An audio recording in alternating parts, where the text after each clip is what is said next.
Ben. Hello, hello. Can you hear me? Yes. We gotcha.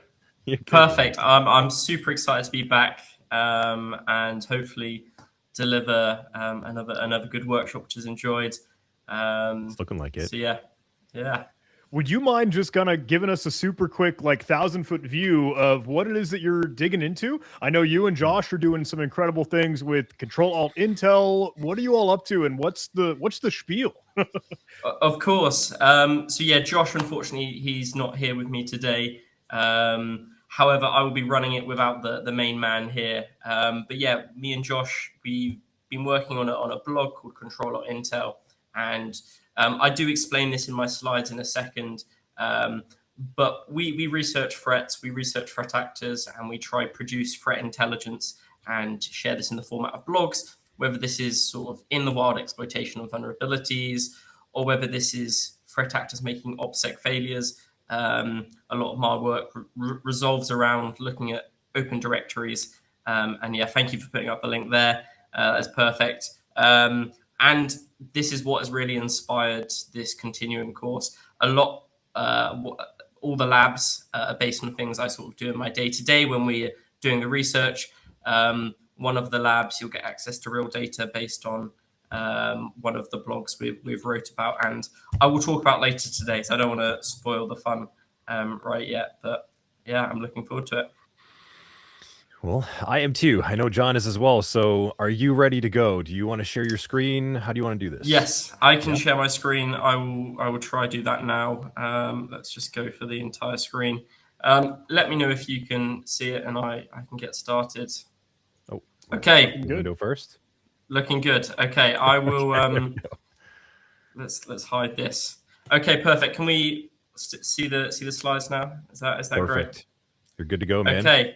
Okay. Thank you very much for that introduction. Awesome. So yeah, we mentioned earlier the course is called Offensive Threat Intel: Tracking and Disrupting Adversaries for Fun.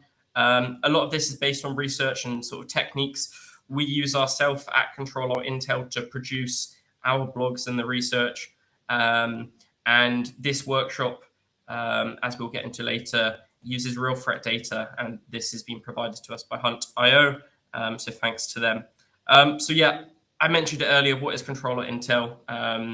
We are a group of nerds, basically, that enjoy hunting down threat actors, their infrastructure, their malware, seeing how it works, looking at their tradecraft, and causing disruption or imposing cost, whether this is by collaborating with law enforcement, with our findings, or whether this is just by publishing blogs and sharing research and sort of burning the tradecraft and the indicators and providing detections. All of this makes the threat actors' lives harder, and it really is a passion project.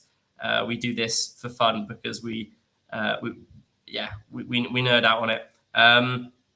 You can see the blog there, control.intel.com, and we've also got a Twitter there at control.intel. So I'm going to give a brief overview of what the ContinuumCon workshop is actually going to contain, and I'm going to talk about some of the labs. I'm not going to walk through the lab, but I'm going to have a look at some of the data, and we're going to poke around. We don't have enough time to cover the whole workshop in this session, unfortunately. But this is a workshop on threat intelligence. So we start off with the foundations, defining the terminology, and then we talk about open directories. And these are really valuable for gathering threat intelligence, but it's only valuable if you know what to do with the data inside it. And we will, in the workshop, go through and look at targeting specific types of exposed data, particularly data related to command and control frameworks which are being exposed, such as Cobalt Strike and Sliver. And once again, for open directories, we'll be looking at a different type of the cybercrime ecosystem, and looking at a real-life malware as a service platform, which is called FUDcrypt. And I mentioned this earlier, none of the workshop is based on simulated data or fake labs. All of this is from real threat actor infrastructure, real cybercrime operations. You'll be playing around with data from real Cobalt Strike servers, looking at real sliver databases and seeing what intelligence you can glean from what is exposed.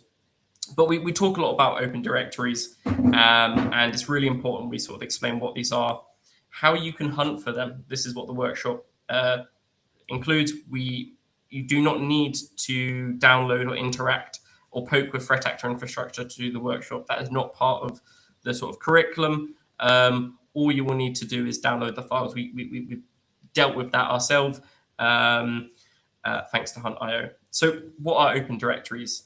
They are simply put a file listing over HTTP. So HTTP is the protocol when you're browsing the web, and open directories just expose all the files in a listing, and you can traverse the directory and download files.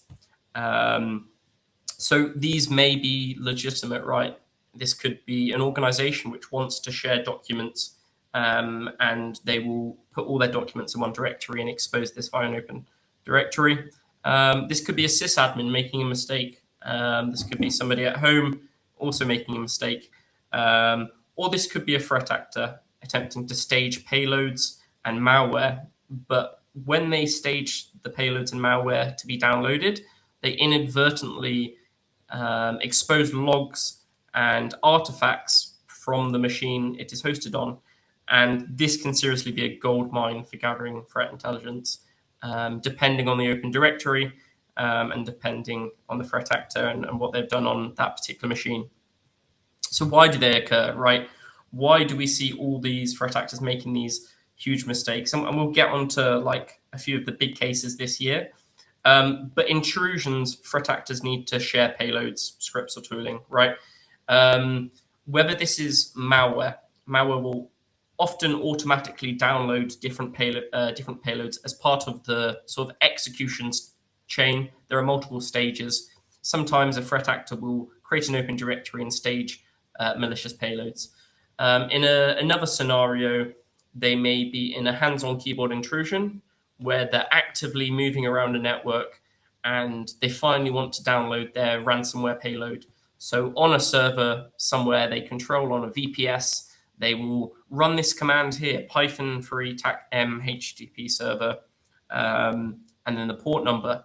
If you've ever done a Hack the Box lab or some sort of CTF where you connect to a VPN and you have to download a payload, I'm sure you've ran this command in order to stage payloads or share files or download scripts. It is sort of a standard part of penetration testing. It's a very simple way to transfer files. And a threat actor may do this in the background. They may run this command in screen and then move on and do other stuff. So they've got this file share, staging their malware, staging their payloads, and then they go and do the rest of the intrusion. They start stealing the files, and in the background, they forgot about this. This is left running, and it doesn't just expose the malware they want to share or the scripts. It may expose other data. So if you're on a Linux environment and you're in the user's home folder, there's going to be the .ssh folder, which contains the SSH keys. There will also be a .bash history file, which contains a list of the commands a threat actor has ran. So using open directories and hunting for specific open directories, you can maybe see a full list of historic commands a threat actor has ran. You may also see their installation of their C2 server-side components, which contain logs, which contain databases, and which contain files. And this may contain victim information. It may also detail the tradecraft. But how do you actually look for these? In the course, we go through multiple different platforms and how you can hunt for these live. And everyone knows Shodan. This is one of the options. Census is another great one, and FOFA. These platforms consistently scan the internet and they fingerprint the services. So we all know about scanning ports. These platforms do this at a massive scale for all IP addresses, and they're looking and they're getting telemetry and they're enumerating the services. You can query these platforms looking for specific strings. So when you use a Python HTTP server like this, and you visit that endpoint, or you make a request to it, the HTTP title will be directory listing for. So you can use one of these platforms. And I want to make a note. Hunt.io is you can also, it has the telemetry to query it. This is specialized in the fact they download, they archive, and they allow you to filter and do many more fancy things with open directories. However, if you want to go out there and find them yourself, you can go on Shodan and you can filter by the HTTP title, and you can see, look, there's 86,000 open directories exposed on the internet or scanned at some point. There is a good chance many of these are not live anymore. But this is interesting. There's a lot of data here. There's a lot to go through. Obviously, you can't do this manually. So you want to filter even further. So when you make the request, the title is going to be the directory listing for, and then it lists all the files. So you can filter by the HTML to, let's say, look for only sliver, where sliver is in the HTML response. You may also want to look for .bash history, or maybe the string beacon, or maybe certain file extensions, exe. There are a wide variety of queries you can do, looking for specific file extensions or names which are linked to known malicious frameworks. So you could search for .msf4, and that would find the Metasploit sort of cache directory. You could do SQL map, and if the user had exposed SQL map via the Open Directory, you'd be able to find it.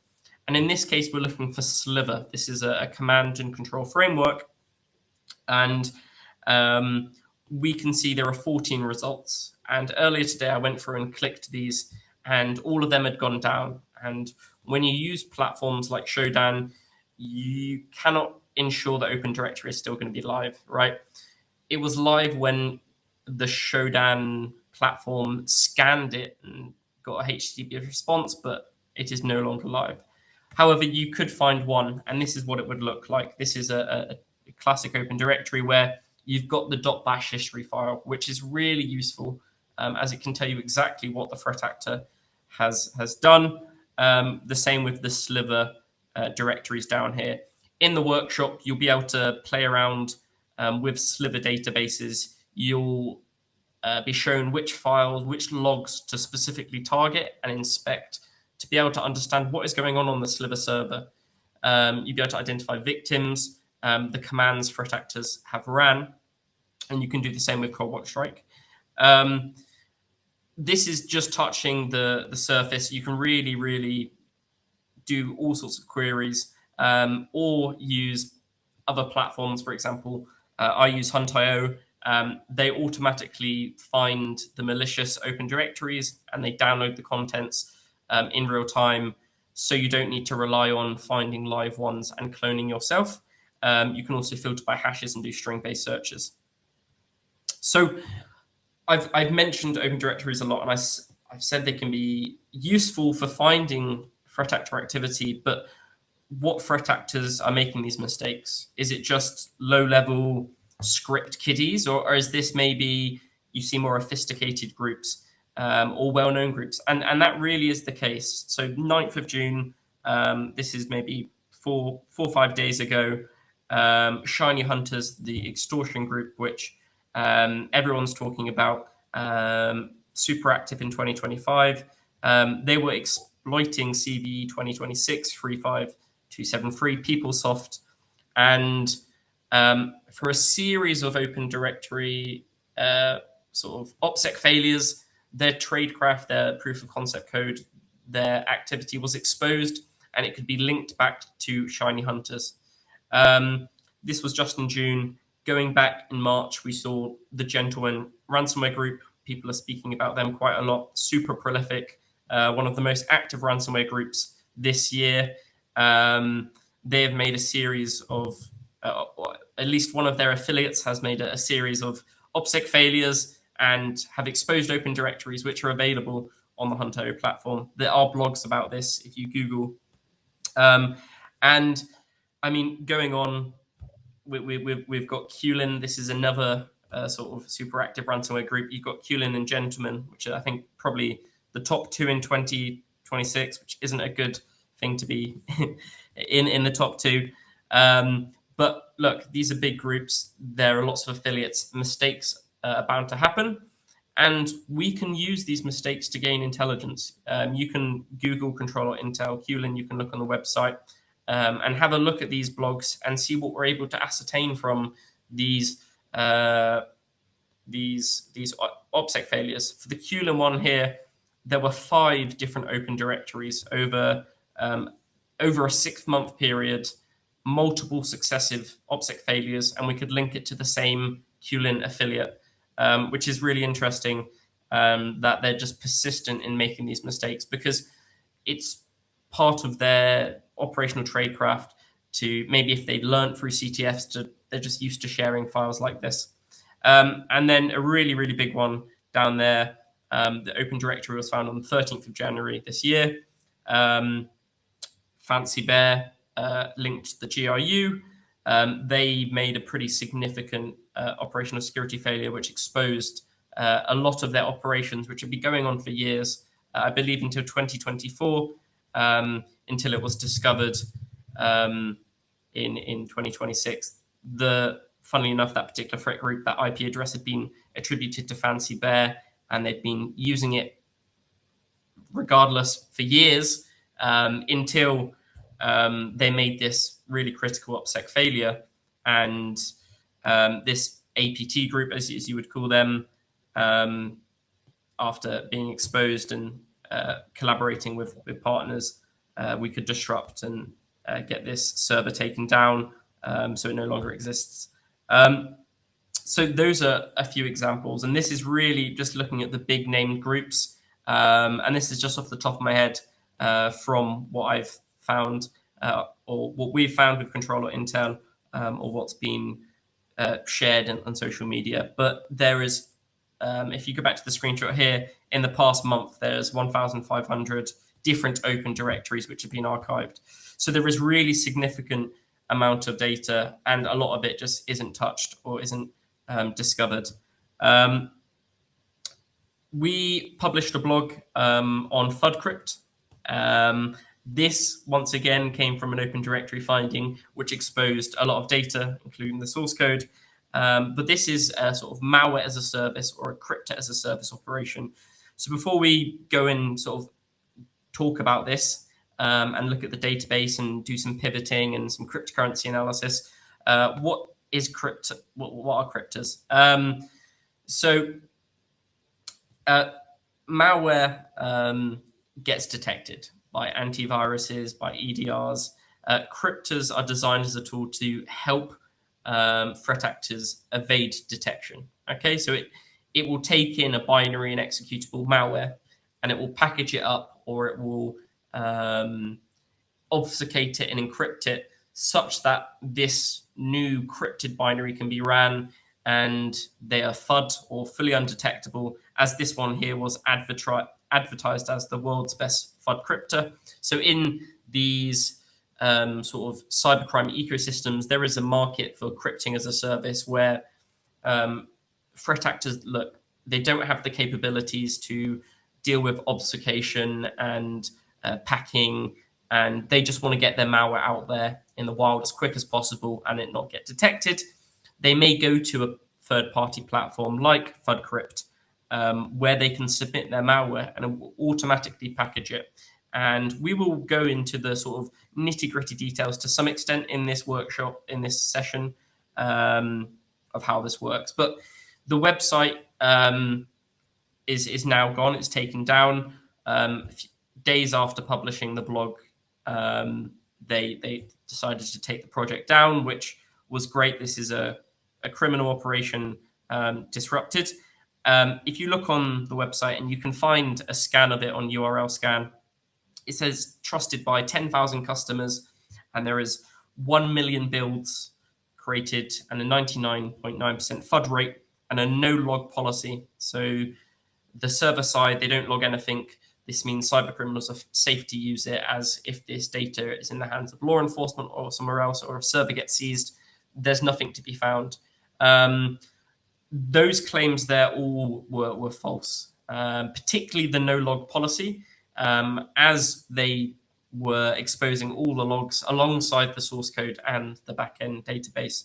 The true claim here is that you can pay with crypto.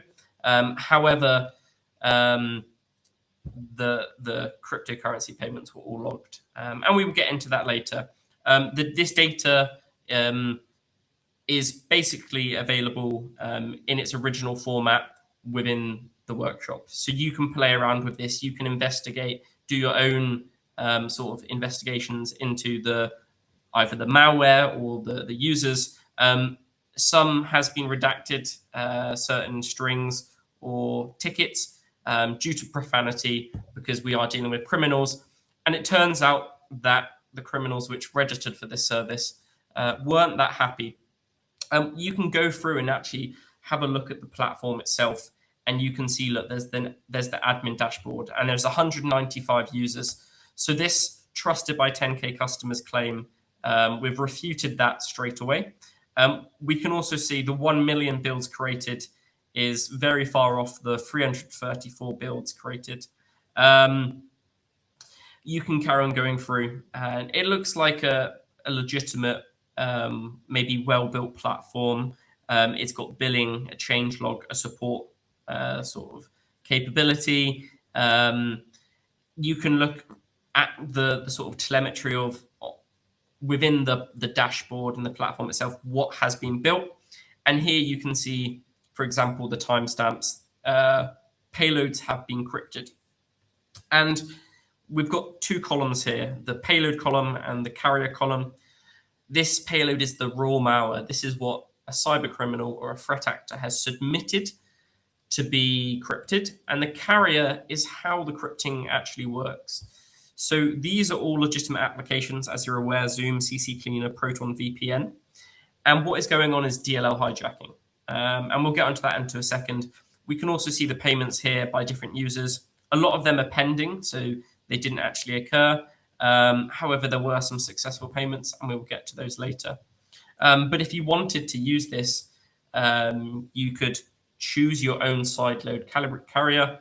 And this is where we're coming into the DLL hijacking. This crypting platform came with 20 different sort of variations for signed legitimate binary and malicious DLL. And I'll explain what this is in a second. But this crypto works by packaging the malware within a DLL, and then this DLL gets loaded into a trusted binary, which would be sent to victims. So a victim would run Discord, and they may check the Discord executable, and that's signed. And the same for Slack, Element, Session, and Zoom. In our blog, we explain the full list of carriers and combinations. But as you go through, there are other options you can configure. Maybe you want to establish persistence. The crypto will have the capability to establish malware persistence with the startup. It also has anti-VM and anti-debug capabilities. But this is sort of crime as a service. Nothing is free. And here we can see the pricing and the sort of different plans. So it looks maybe like a legitimate business, but obviously what's actually happening here is it's a capability which allows threat actors to hide their malware within legitimate applications via DLL hijacking and many other techniques. But the pricing ranges from $800 per month to $2,000 per month for enterprise, where you get unlimited number of builds. Evasion. Okay, so there is a lot going on. We really go into detail in the blog and sort of go through all the combinations and explain it and screenshots. DLL hijacking is one of the core sort of tenets of the evasion stack, in that there were multiple legitimate signed binaries that were available to be hijacked. Everything from Microsoft binaries like OneDrive, even Windows Defender, Microsoft SharePoint, Notion, Obsidian, Evernote, Canva, Zoom, the list goes on. As part of the crypto, it also employed API hashing. So when you've got a a malicious binary malware, it will have to import functions from DLLs, and certain functions are affiliated with malice. So if these functions are seen within the strings of a binary, it may indicate something bad is going on. So this sample employs API hashing. So it hashes the strings of the imported functions. For example, get proc address, AMSI scan buffer, and ETW event write, in order to sort of obfuscate the functions it is importing, because these are particularly noisy and maybe would upset an EDR. FudCrypt also uses AMSI patching and ETW logging to try silence AMSI and stop the event tracing for Windows generating telemetry. And it also uses process environment block masquerading to try impersonate the process, impersonate a process. So it's not running as this malicious, or this Windows Defender, whatever the package is. It tries to impersonate Explorer or some other trusted Windows binary. We really go into detail in the blog there. Hijack libs. I mentioned DLL hijacking was a big part of the crypting setup. None of these had been submitted to Hijack libs, which is a really great website, and a lot of work goes into tracking the vulnerable sort of executable and DLL combinations, which can be abused by threat actors. So you can see Josh submitting here just a few of the combinations we found there with the reference blog. This is a great resource that I would highly recommend. So we understand at a semi-high level how the crypting service works, right? You can register, you buy a subscription, you pay with cryptocurrency, and we were able to access the database for this here. So I'm going to open up Timeline Explorer here. This is a tool by Eric Zimmerman. And what I've done in the course, you'll get access to the raw sort of .SQL file, and there's Sublime text involved, and you can sort of pivot through this on unique user IDs. I've used AI just to chop this up into some CSVs and open these up in Timeline Explorer. If you can't see it and it's a bit too small, that's fine. We've got some slides which cover this as well. But when we go to the payments and we see like payments which are actually confirmed, there is only a small number. There is only sort of 3 confirmed payments. One of them was only a test. It was 20 USD. This was likely done by the threat actor. However, we see somebody get the basic plan, which was 800, and we see 2 customers go straight in for the enterprise plan. And we can see their corresponding user IDs here. We can pivot on these user IDs. For example, this one ending in 83, and we can look at their maybe sessions over here. So let's pivot here, and we can see there is one session associated with this user, and it's from this Cloudflare IP address. We've got the user agent. We can also look in the users database, and we can see a corresponding username here, which is this Proton me. We can look in the support tickets and see they're complaining, they're asking questions, they're asking for their money back, they're unhappy, and we can go across to the support messages. And interestingly, they say, look, I want my Bitcoin back, and they tell us this Bitcoin address, or they don't tell us, they're telling the owner of the platform that they want their Bitcoin back, which is interesting. What we can also see is what they've built, and we can go here and we can pivot on the ID and see the samples they've tried uploading here. And there's a lot of samples. Fortunately, it logs the payload hash for us, and we can see the sort of the carrier types this threat actor attempted to use and the options they were configuring. There was another user which paid. So I'm going to go back to the payments here. This was 2,000 USD payment, and we will go back to this. This is this vendor SBTX. We can have a look at another sort of user up here. The other user which paid $2,000. We can go to their sessions, and now we can see, look, they started authenticating from some residential US IP addresses, and then eventually they moved to Cloudflare.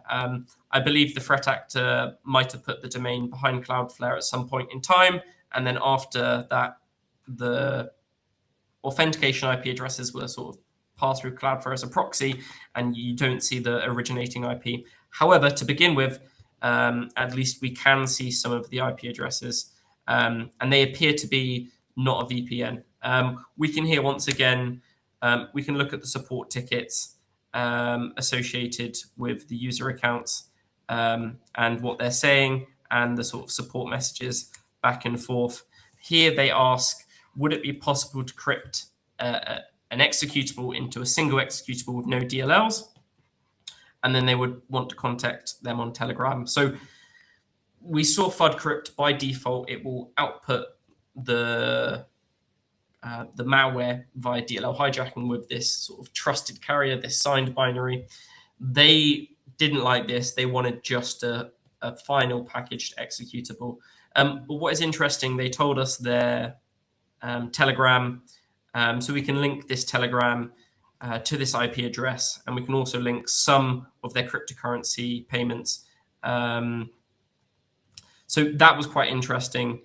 We can go back to here, and just to highlight, there were the two people which transferred $2,000 worth. One had a username China New Year, the other had this Proton email address, and we could see the cryptocurrency wallets associated with these threat actors which paid.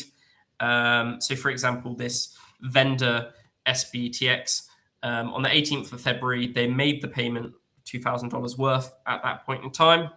I don't know how much it's worth now. However, they raised a ticket requesting a refund to be sent to this address.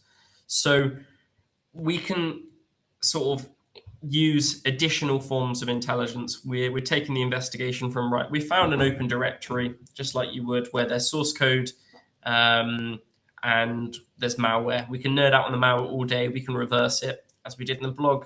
But we've also got some context. We can see them talking in messages about their cryptocurrency addresses, and we can see them talking about their sort of Telegram accounts. So we can use these platforms here to sort of enrich the investigation and provide additional intelligence, which we can see here. So we can trace the cryptocurrency payments to where it's being made to FUDcrypt, right? This is what the threat actor was paying for, and we can have a look at the associated wallets. They requested a refund with a different wallet than the one they paid for. But regardless, looking at these wallets and the transactions in a short number of nodes, as in a short number of distinct transactions, we can see them directly passing money to and from sort of trusted crypto exchanges like Bybit, Binance, or Paxos. And this is, once again, not sort of best practices for a cyber criminal. Typically, you want to obfuscate and have the number of sort of transactions as far away from the cryptocurrency exchanges, which may have KYC data and may be able to identify. They would be able to identify the accounts registered on these platforms. Of course, cyber criminals frequently use stolen identities or fraudulent accounts on crypto exchanges. However, it would provide the opportunity to go to these providers and if you're working with law enforcement or relevant authorities to gain additional information. So yeah, I mentioned earlier, we had users and sessions. We could see where the users were authenticating from the IP addresses. And here, as I mentioned earlier, there was that message we saw. So we believe this is a US-based threat actor. And they said, can you crypt an executable, no DLLs? You can contact me on Telegram. I did this earlier, and I've got a screenshot of it here. We're pivoting on this user account, this China New Year user account. That was their username. And once again, it was linked to the Telegram Manipulate, which is one of these sort of OG usernames. They're hard to get. But we can see the malware they've uploaded here, 5M and Red Shell Beacon. And we can see the hashes, and we could recover the binaries. So this, once again, isn't the crypted payload. This isn't. This is what has been submitted to the platform, the raw malware. And we can do some analysis of these samples of malware. I'm not going to be reversing them in this workshop, but we can upload the hashes or open them up. This one is a .NET loader, so this 5m.executable, all it does is downloads a second stage. It downloads more malware, and it uses the Discord CDN to host the malware.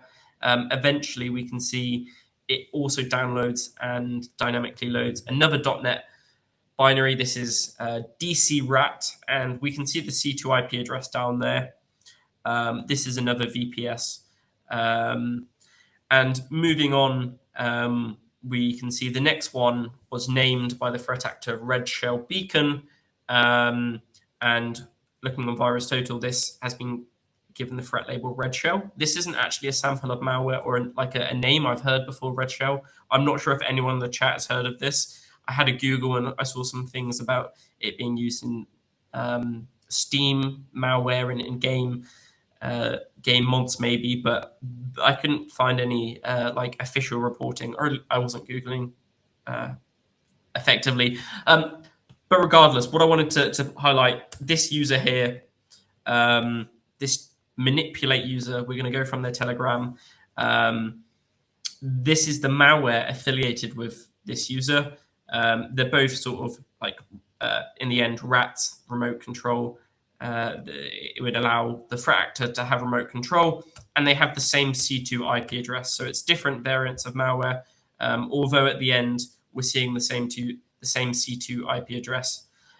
So this is the threat actor's Telegram. You could do some OSINT and see their username. I believe they've got Telegram Premium here, but they've received gifts on Telegram. You can send gifts, and looking at some of the gifts which they've received, they appear to be from other threat actors, other cyber criminals, and they're asking a message over Telegram gifts, which is a weird way to communicate between threat actors.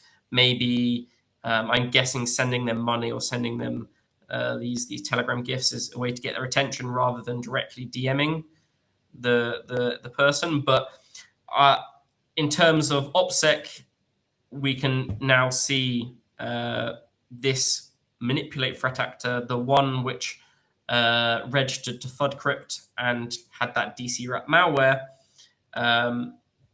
He received a message saying, please answer him. He need his refund to get wallet logs. So I believe this is wallet logs or cryptocurrency wallet logs. This is sort of the terminology threat actors would be using.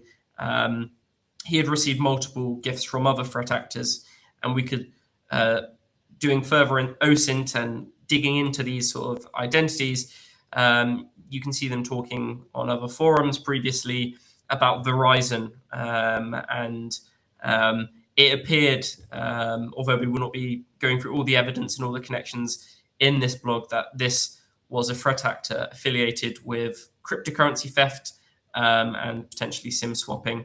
But it looks like they'd also been deploying rats and malware as another method of gaining initial access to a system and stealing cryptocurrency.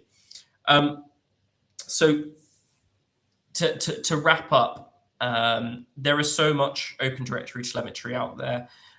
Day in, day out, they get scanned. You can find live ones or you can find archives.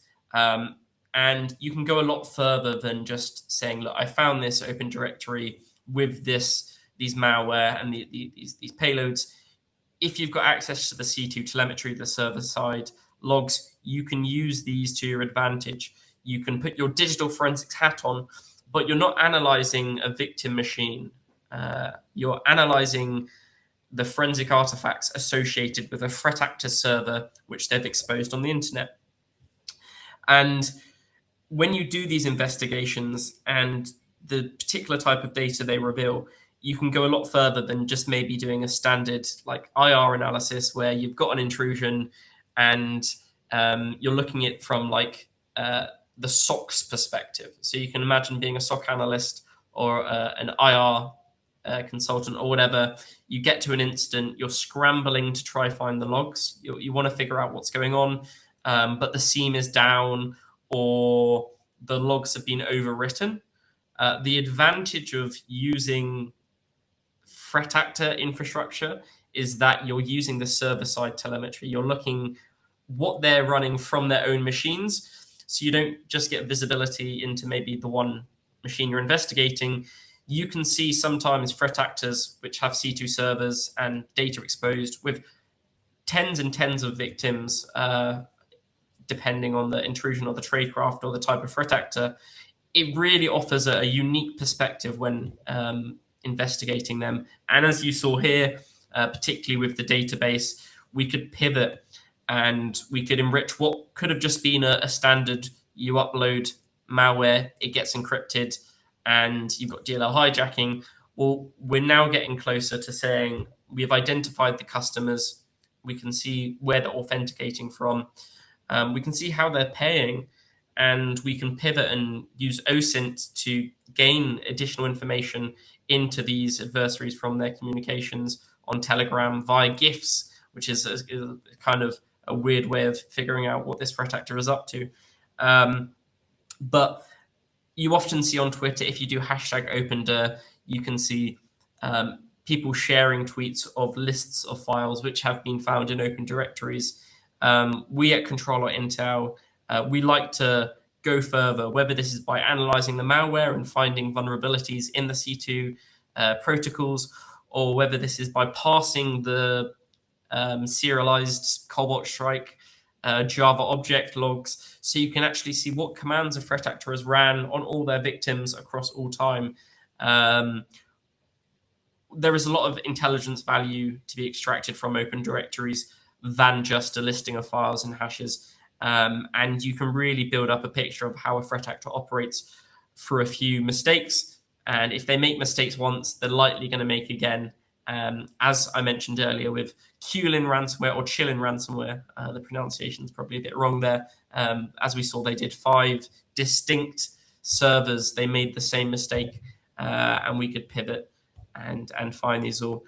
So yeah, I'm just about to wrap up there. That's the end of my slides. I'm not sure if I'm running out on time there or that's all good. I will stop sharing now. But yeah, I hope everyone enjoyed that. I think I've got some messages there. Okay, I had a 5-minute warning. I didn't actually see those warnings there. I'm not sure if we've got some questions. Okay, hello John, you're back. Hey, Yeah. just thought I'd jump in to help out. But hey, that was phenomenal, dude. So cool to, I don't know, pull the thread and see how far the rabbit hole goes between not just, oh, sure, malware, but like, what are the adversaries doing? What are the conversations they're having? What operations are they working through? And even tracing their cryptocurrency payments, it's just too cool. Yeah, man. There's a lot of content out there that's just like individual analysis, but seeing the whole chain of evidence and how it really builds a narrative. I thought that was awesome. Well done, man. Thank you. And I see we've got a question there from Hector. How does one determine which threat intel is legitimate and accurate? That's a really good question, and it's a hard one to answer. So you can see threat intel may be delivered in the format of blogs, or incident reports from vendors. So this could be from Control.Intel, this could be from Huntress, incredible blogs always going out from Huntress, always winning. It's hard. You have to trust a vendor or a third party, really. Usually if it's accurate and it's good, there will be a list of IOCs, or there may be some samples which are referenced. There'll be enough technical detail and dirt that you can maybe corroborate it yourself. That is what I think makes good threat intelligence. And I'm going to be completely honest, you could be scrolling through Hacker News or some other cybersecurity journalist news shop, and there is a lot of FUD, or like maybe threats which are misinterpreted, or that mistakes which happen. So it's a hard question. Ben, this isn't really a question, but I saw it. Okay. It might be a good one to comment on. So they're actually making their own startup right now, I guess similarly to this. So maybe take a read of that. Maybe share some advice and some lessons learned. Okay, let me. I'm working on my own startup now to monitor domains who did what. Right now, that will help system and security teams monitor their domains for who did what. That's a good question. I'm not I've never started a startup myself, and domain monitoring isn't something I specialize in. I could recommend some other platforms which I know do something similar. Unfortunately, this is not my niche. So I'm going to have to say that I'm not entirely certain for that question, but. And I'm glad that really excited you. Can't wait to dig in more. And this is the thing, right? This happens day in, day out. You can go out on Shodan Census. If you can get a Shodan lifetime subscription once a year for that £5, you're going to be balling, because it's really worth it. And you can always go out and poke around. So yeah, and that's the course there where we go into it and we break it down. I didn't in this workshop actually share the course content or walk through it. I'll leave that for you all to do. But yeah, I would encourage people to dig in more. This is very much, I do this in a lot of my spare time, and I'm sort of overflowing with sort of Open Directory failures. And particularly right now, we see a lot of AI abuse, whether this is AI is developing tooling, or whether they're actually using agents to go out there and do abuse. The agent will often leave an Open Directory open. If it wants to stage a file, it's pretty clear when you find an Open Directory which is full of Python scripts, hundreds of Python scripts with like v1, v2, v3, v4. And this is, I don't know, Claude or Codex in the background ripping apart, and they're jailbreaking the models to actually go out and do this abuse. It happens, right? You see it in the news. We're talking about Cobalt Strike here. This is something it's not really discussed, the server-side artifacts. Everyone deals with Cobalt Strike when you're doing an IR and you want to figure out what their name pipes are and how is it being used, what payloads it's dropping. But really, if you can access via their own mistakes the threat actor servers, you can get everything from the Cobalt Strike team server bin files and pass these. Someone said, why do threat actors share that activity on forums? Don't they want to be undetected? That's a really, really, really good question. And I would say some threat actors, maybe we're talking about state affiliated groups or APTs. They want to be undetected. They want to be persistent in an environment for a long period of time. On cybercrime forums, I feel like it's a lot of people showing off. They want to show off their skills. They want to be the best elite hacker. And I'm not, these are financially motivated people. They may be on social media. They may be on X posting. And I say they are on X. There are cyber criminals all over social media. And sometimes they like to interact with researchers. They like the fame and they like people calling them names, right? They get to be called shiny hunters or scattered spider, right? And these groups like this. So that's a good question. Usually when threat actors talk a lot and they're active on forums, I think they're more likely to be caught or tracked down. As you do see, oftentimes threat actors' forum activity from years ago leads to them being identified, being de-anonymized, because yeah, the data is exposed. But yeah, I hope you. That's a funny question, Ian. That's a good one. But yeah, thank you very much, John and Anthony. It's been great to be back once again this year. Well, hey, thank you, Ben. You always bring an awesome show and a super interesting story and real case study, which is the coolest thing. Like, no, for real, these are what threats are out there and how it all happens. So what I was gonna say, man, like I wish, like especially when I was learning, getting started, I wish I had access to something like this with real data, real world telemetry thing, and in a nice, safe environment, you know, and some guiding and prodding along. So, really appreciate you making this content, man. Of course, I'm more than happy to do it, and I really hope to see you back in a year's time presenting again. Yeah, another one, round 3. I don't know. I don't know if you're planning it. I don't know if you're planning it, but if you are, every year, yeah, we are continuing. Yeah, for sure. Thank you very much, Ben. Appreciate the time. Take it easy. Thank you so much. Bye bye.